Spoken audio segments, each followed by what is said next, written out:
Hello everyone, welcome back to our channel. तो आज मैं आपको एक सीरीज़ एक्सप्लेन करने जा रही हूँ। और हाँ, अगर आपको इस सीरीज़ के नेक्स्ट एपिसोड्स चाहिए तो आप मुझे कमेंट में बता सकते हैं, मैं इसको आपके लिए पूरा एक्सप्लेन कर सकती हूँ। इस सीरीज़ का नाम द प्राइड ऑफ अंडरवर्ल्ड है और ये सीरीज़ पैरानॉर्मल इन्वेस्टिगेटर में बेस्ड है। ज़्यादा टाइम वेस्ट ना करते हुए वीडियो को करते हैं स्टार्ट। तो एपिसोड के स्टार्टिंग में हमें एरी नाम की एक लड़की दिखाई देती है जिसने की हाल ही में अपना घर शिफ्ट करा होता है। एली काफ़ी ज़्यादा थकी होती है, इसलिए वो सो जाती है और जब की आंख खुलती है तो देखती है कि उस टाइम पर काफी ज्यादा समय हो चुका था। पर तभी उसे अपने घर में अलग ही एनर्जी फील होती है और फिर अचानक से उसके बाथरूम से शावर की आवाज आने लग जाती है। एली कुछ भी नहीं समझ पा रही होती है कि उसके घर में आखिर कौन है और फिर वो जब लाइट जलाती है तो वो आवाजें बंद हो जाती है। अब एली चेक करने के लिए अपने वॉशरूम में जाती है तो वहाँ पर कोई भी नहीं होता है और उसका पैर फिसल जाता है जिस कारण उसके पैर में चोट भी आ जाती है। तभी उसे अपने घर में एक कोल्ड एनर्जी फील होती है जिसकी वजह से वो बेहोश हो जाती है। जब उसको होश आता है तो वो दिखती है कि उसके घर में कोई भी नहीं था, इसलिए उसे लगता है कि वो ये सब कुछ सपना देख रही थी और वो इन सारी चीजों को एक सपना समझ के भूल जाती है। लेकिन जब वो अपने किचन में जा ही रही होती है तभी उसके लिविंग रूम में अचानक से टीवी ऑन हो जाती है जिसमें चैनल खुद ब खुद चेंज हो रहे थे। अब इन सारी पैरानॉर्मल एक्टिविटीज को देखकर एली काफी ज्यादा डर जाती है और वो बिना सोचे समझे अपने घर से बाहर निकल जाती है। एली सोचती है कि मैंने अपने सारे पैसे खर्च करके एक नया घर खरीदा था अपने रहने के लिए, पर मुझे नहीं पता था कि इस घर में एक इविल्स पावर्स होंगी और वैसे भी इस सिटी में मेरी जान पहचान का कोई भी नहीं रहता है। मेरे सिर्फ और सिर्फ एक दादाजी थे जो कि मेरे साथ गांव में रहते थे। पर अफसोस की बात तो ये है कि अब वो भी इस दुनिया में नहीं रहे। मेरी आंट आंटी ने मुझे अपने घर से बाहर निकाल दिया और मेरी पूरी प्रॉपर्टीज भी हड़प ली। अब मैं सिर्फ और सिर्फ अनाथ हूँ, मेरे पास तो अपना कोई भी नहीं है। एली ये सोचती है कि कहीं वो इविल पावर्स वापस तो नहीं आ गई। अब हमें एली के पास्ट के बारे में बताया जाता है जहाँ पर एली हमें बताती है कि जब उसकी उम्र लगभग 5 साल की थी तो उसकी ड्रीम में एक हेल का मैसेंजर आता था जो कि उससे हमेशा कहता था कि जब तुम्हारी उम्र 18 प्लस हो जाएगी तो मैं तुम्हें अपने साथ ले जाऊंगा। पर लेकिन एली ने अपनी ड्रीम के बारे में कभी भी किसी को नहीं बताया। लेकिन जब एक दिन एली की तबीयत काफी खराब हो गई तो उसके दादाजी उसे माउंट मू के लोगों को दिखाया। एली हमें बताती है कि मुझे ये नहीं पता कि उन्होंने मेरे ग्रैंडफादर से क्या कहा, पर लेकिन मेरे दादाजी ने मुझे एक पेंडेंट दिया और मुझसे कहा कि मैं हमेशा इन्हें अपने साथ ही रखूं, ये मुझे सारी बुरी शक्तियों से बचा के रखेगा। अब हमें प्रेजेंट का सीन दिखाया जाता है जहाँ पर एली बहुत ज्यादा सोच में होती है कि आगे वो क्या करेगी। वो डिसाइड करती है कि वो जाकर पैरानॉर्मल इन्वेस्टिगेटर से बात करेगी, पर उनकी फीस तो काफी ज्यादा होती है ना, इसलिए वो बिना कुछ सोचे समझे वहाँ से जा रही होती है। तभी एक आदमी उसके सामने रुक जाता है, उसका रास्ता रोक देता है और कहता है कि मिस, मुझे आपकी शक्ल देखकर लग रहा है कि आप काफी ज्यादा परेशान है और आपके घर में कुछ इविल पावर्स हैं जिसको देखकर आप घर से बाहर आ चुकी है ना। वो लड़का एली से कहता है कि मैं आपकी मदद करूंगा सिर्फ और सिर्फ 2000 यॉन रुपीज में। एली को लगता है कि वो एक गोल्ड डिगर है, इसलिए वो उसे इग्नोर करके वहाँ से जाने लगती है। वो लड़का उसके सामने आ जाता है और कहता है कि मैं प्रूव कर सकता हूँ कि मैं एक पैरानॉर्मल इन्वेस्टिगेटर हूँ, मैं तुम्हारे बारे में सब कुछ जानता हूँ, जैसे कि तुमने निसाओ से अपनी यूनिवर्सिटी कंप्लीट कर रखी है और तुम्हारा नाम एली है ना, तुम्हारी उम्र 20 साल की है। वो लड़का एली के बारे में उसे सब कुछ बता देता है। ये सब कुछ सुनकर एली उससे पूछती है कि तुम्हें ये सब कुछ कैसे पता है। वो लड़का एली से कहता है कि मैं बचपन से ही सुपर नेचुरल आइज के साथ पैदा हुआ हूँ, इसलिए मैं इविल पावर्स और किसी के भी पास्ट के बारे में जान सकता हूँ। एली उससे कुछ कहती तभी वहाँ पर एक बूढ़ा आदमी आ जाता है और उसे कहता है कि तुम्हें ऐसे किसी की भी बातों में नहीं आना चाहिए, तुम चाहो तो मेरे ऊपर भरोसा कर सकती हो क्योंकि मुझे पैरानॉर्मल एक्टिविटीज के बारे में काफी ज्यादा पता है और मैं तुम्हारी मदद कर सकता हूँ। एली थोड़ी देर सोचती है और फिर उस पर हाँ कर देती है और कहती है कि आप दोनों की दोनों साथ मिलकर मेरी मदद करना। जिस पर वो लड़का राजी तो हो जाता है, पर वो बूढ़ा आदमी बहुत ज्यादा अजीब सा था क्योंकि उसे वो लड़का पसंद बिल्कुल भी नहीं आता है और वो उसका काम करना चाहता ही नहीं था,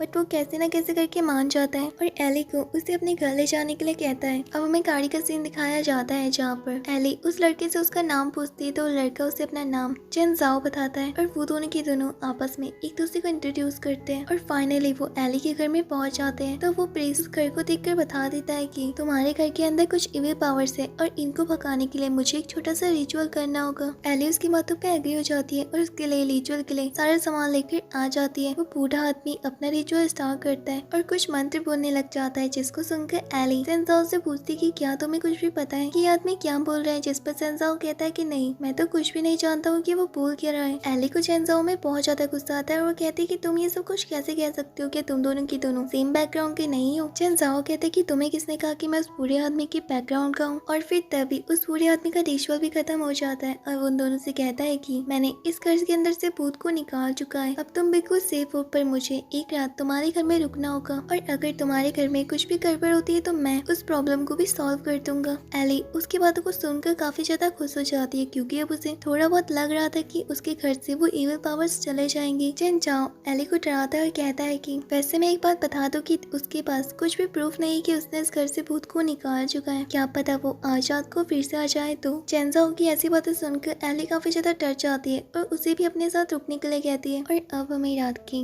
11:45 का सीन दिखाया जाता है जहाँ पर हम चेन जाओ के पीछे एक साये को दिखते हैं और वो कोई नहीं बल्कि एली होती है। चेन जाओ अपना फोन चला रहा होता है और जब वो पीछे मुड़ता है तो उसकी आंख बिल्कुल रेड हुई होती है। उसको देखकर एली डर जाती है और जोर से चिल्लाने लगती है, जिस पर चेन जाओ उसका मुंह बंद कर देता है। एली उसके हाथ को काट देती है और कहती है कि तुम इतनी रात को फोन चला रहे हो और मुझे यहाँ पर कितना ज्यादा डर लग रहा है कि तुम्हें भूतों से डर नहीं लगता। जिस पर चेन जाओ कहता है कि क्यों, तुम्हें ऐसा लगता है कि भूतों के पास एक अलग ही पावर्स होती है। एली उससे कहती है कि ये तो मैंने कहीं से सुना है। तभी अचानक से घड़ी में 12 बज जाते हैं और चेन जाओ उसे छुपने के लिए कहता है और वो दोनों के दोनों जाकर एक जगह में छुप जाते हैं। एली चेन जाओ से पूछती है कि हम यहाँ पर क्या कर रहे हैं, जिस पर चेन जाओ कहता है कि ठीक मिडल ऑफ नाइट स्टार्ट हो चुकी है और जैसे कि मैंने सुना है कि तुम्हारा वो ओल्ड आदमी यहाँ पर 12 बजे के टाइम पे कोई रिचुअल कर रहा था ना, तो ऑफ कोर्स उसने भूत पकड़ ही लिया होगा। और फिर तभी अचानक से वो उससे सीढ़ियों के सामने इशारा करता है। वहाँ पर एक घूस गर्ल होती है जो कि उसी बूढ़े आदमी के कमरे की तरफ जा रही होती है। उसको देखकर एली बहुत ज्यादा डर जाती है, पर लेकिन तभी वहाँ से वो ओल्ड आदमी बाहर आता है और कहता है कि हमारा काम खत्म हो चुका है और वो उस घोस्ट गर्ल को पकड़ के सीढ़ी से नीचे फेंक देता है। और जब एली उस घोस्ट गर्ल का फेस देखती है तो वो कहती है कि इसकी शक्ल तो बिल्कुल सैलून में रखी गई स्टैचू की तरह क्यों लग रहा है। और फिर तभी वो बूढ़ा आदमी अपने आदमियों से कहता है कि फाइनली लड़की कितनी ज्यादा बेवकूफ है, चलो ये सब कुछ छोड़ो भी, इस घर में जितना भी कीमती सामान है हमें वो लेकर यहाँ से जाना होगा। वो लड़की बहुत ज्यादा स्मार्ट है, वो कभी भी उठकर यहाँ पर आ सकती है। ऐसी बातों को सुनकर एली काफी ज्यादा गुस्सा जाती है और कहती है कि इन्होंने मेरे को चीट करा है। और वो इन तीनों के ऊपर टेबल फेंक देती है और कहती है कि तुम्हारी हिम्मत कैसे है मुझे उल्लू बनाने की, और देख लेना मैं तुम्हारी कंप्लेंट जाकर पुलिस में कराऊंगी। और जैसे वो उनके पास जाती है तो तीनों के तीनों वहाँ से गायब हो जाते हैं। एली को कुछ भी समझ में नहीं आता है और वो बाहर जाने लगती है, पर तभी चैन जाओ आकर उसे रोक देता है और कहता है कि तुम पागल हो, भूलो मत कि ये मिडनाइट का टाइम हो रहा है और इस समय अगर तुम इस घर से बाहर चले गई तो तुम मर जाओगी, क्योंकि तुमने उन लोगों को नहीं देखा, वो एक नॉर्मल ह्यूमन नहीं थे। सामने देखो उनके पैरों को, वो हवा में उड़ रहे हैं, इसका मतलब वो घोस्ट है। एली कहती है कि ये सब कुछ कैसे हो सकता है, जिस पर संजाओ कहता है कि वो आदमी तो सुबह ही मर चुका था और प्लीज उन घोस्ट के ट्रैप्स में मत फंसो, सुबह होने में अभी काफी समय है, तुम जाकर आराम कर सकती हो। एली वहाँ से अपने रूम में चले जाती है और कहती कि ये सब कुछ मेरे साथ ही क्यों हो रहा है, मुझे काफी ज्यादा डर लग रहा है और पता नहीं सुबह कब होगी। तभी उसको टीवी देखते देखते आंख लग जाती है और वो सो जाती है। कुछ समय बाद उसकी विंडो से वही कूल एनर्जी फिर से आने लगती है और वो उससे कहती है कि इतना ज्यादा समय हो गया ना, मैंने तुम्हें अभी तक नहीं देखा। और उस एनर्जी को देखकर ही एली अब काफी ज्यादा डर जाती है और फिर अचानक से उसके सामने फायर एलिमेंट्स भी आ जाते हैं। वो वहाँ से भाग पाती, तभी उसके सामने वही हेल का मैसेंजर आ जाता है और वो उससे कहता है कि क्या तुम मुझे जानती हो, मैं वही हूँ जो कि बचपन में तुम्हारे सपनों में आया करता था और तुमसे कहता था कि जब तुम्हारी उम्र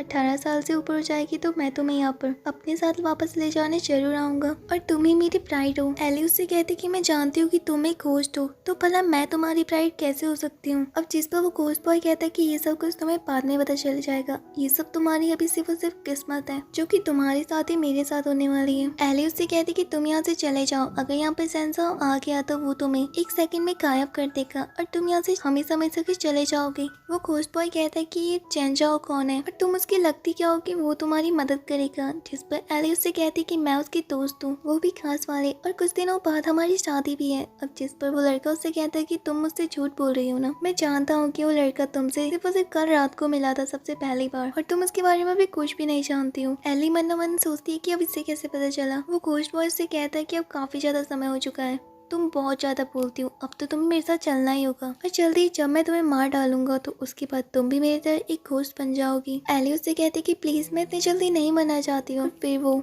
घोस्ट बॉय उसे अपने साथ लेकर चले जाता है और फिर हम देखते हैं कि एली ब्राइडल लुक में बैठी होती है और उसके सामने जितने भी लोग होते हैं वो सारे के सारे बहुत ज्यादा अजीब से थे। और फिर तभी वहाँ पर वो घोस्ट बॉय आता है जो कि उससे कहता है कि फाइनली, और वो उससे कहता है कि आज मैं तुम्हें इस अंडरवर्ल्ड में ले चलूंगा, पर लेकिन सबसे पहले तुम्हें इस अर्थ को छोड़ना होगा। और फिर वो उसे वहाँ से गिरा देता है। लेकिन तभी एली की आंख खुल जाती है और वो ये सब कुछ सपना देख रही होती है। उसके सामने चेन चाओ होता है जो कि उसे उठा रहा होता है। कहता है कि क्या सब कुछ ठीक है? मैं तुम्हारी चिल्लाने की वजह सुनकर तुम्हारे कमरे में आ गया। एली सोचती है कि ये सब कुछ सिर्फ और सिर्फ एक सपना था, छोड़ो। और वो उसे कुछ भी नहीं बताती है। चेन चाओ उसे जानने की कोशिश करता है बट एली उसे जानने से साफ इनकार कर देती है और कहती है कि तुम यहाँ से जा सकते हो, मैं तुम्हारे अकाउंट में 1000 यॉन डाल दूंगी। यॉन वहाँ की करेंसी का नाम है। जिस पर चेन चाओ कहता है कि क्या तुम्हें सच में लगता है कि मैं तुम्हें यहाँ पर अकेले छोड़ के जा लूं? और फिर चेन चाओ वहाँ से चले जाता है। एली काफी ज्यादा डर जाती है और अपनी सिस्टर येंग को फोन मिलाती है और कहती है कि प्लीज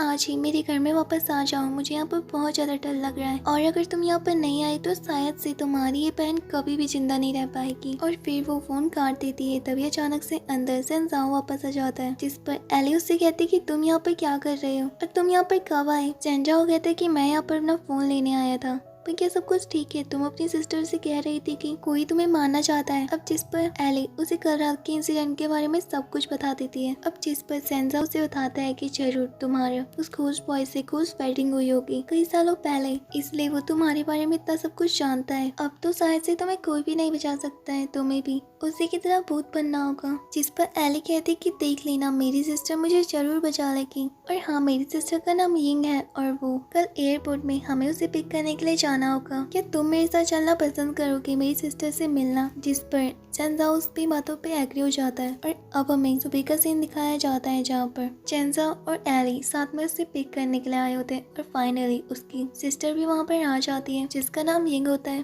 और इसी के साथ एपिसोड यहीं पर ही खत्म होता है। वीडियो को लाइक करके हमारे चैनल को सब्सक्राइब कर देना लेटेस्ट अपडेट के लिए।